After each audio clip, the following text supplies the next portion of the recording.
get a little more action here. And 4 hands later we get pocket 8s. I do decide to 2.5x, and like I said, I like to make it on the bigger side. I probably should have just made it 150. I'm not sure why this happened, but we get the big blind to call, and I have an overpair on this flop.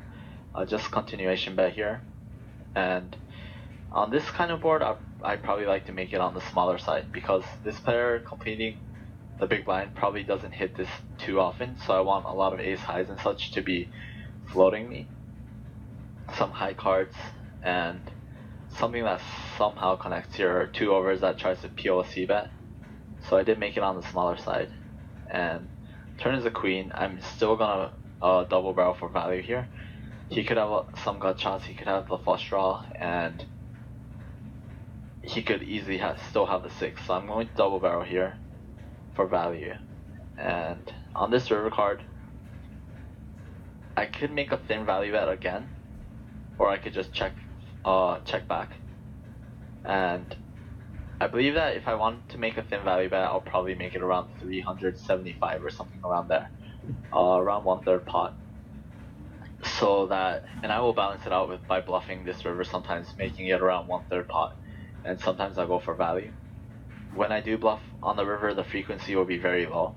I'll have some kind of value like this the majority of the time, and just to balance out my river betting range there, it can't always be value, so I'll be bluffing very infrequent amount of time, around 1/4 of the time.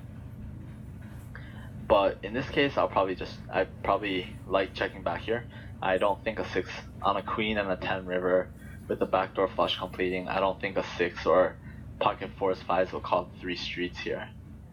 And he ended up calling 2 streets with a bare gut shot, which is completely fine.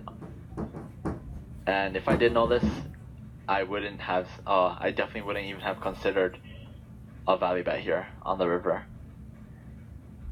because he's going to have so many hands that can't even call me anyways, that there's no point in value betting a river when he would only call me if he spiked the queen or a 10 with a hand like this.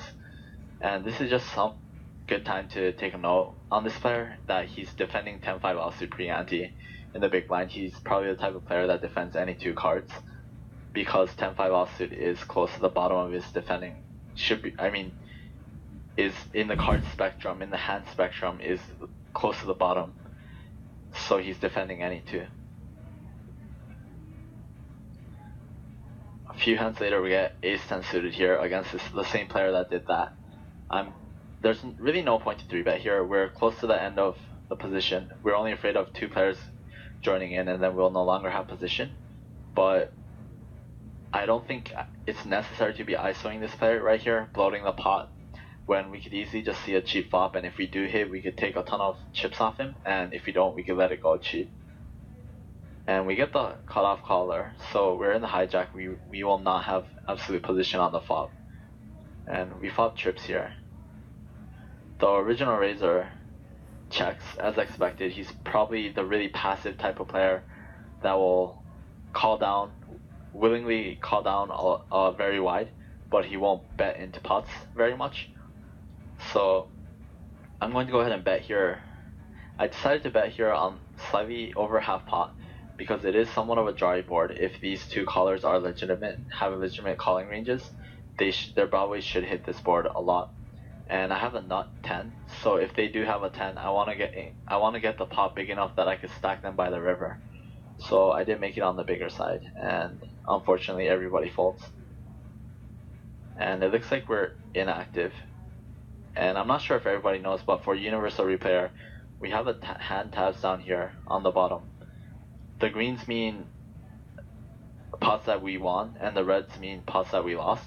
The darker the color, the bigger the pot, and whites are just hands that we folded. So I'm going to skip over here.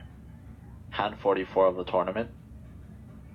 We have aces now under the gun, and blinds are 75, 150 now, and everybody's on the shorter side. There's no need to make it more than 2x at this moment in time, because everybody's so short here, especially around here, the players that are going to be in position in the pot. So I'm in raise here. and we got 2 callers from early position. And we're going 4-way. We're going to a flop 4-way with aces. And the effective stack size is close to my stack size. These 2 players cover me. So I have around 23 big blinds going post flop. And the pot is already 1.2k. So this pot should be really easy to get all my chips in if I wanted to. And we flopped a nut flush draw plus an overpair. So I'm going to go ahead and c-bet here. Again, around half pot is good enough. It's gonna be easy to get it all in by the river. The turn pot size is gonna be around 2.4k if I get 1 caller. So I could bet around half pot again, slightly feign fold equity, and then get in by the river.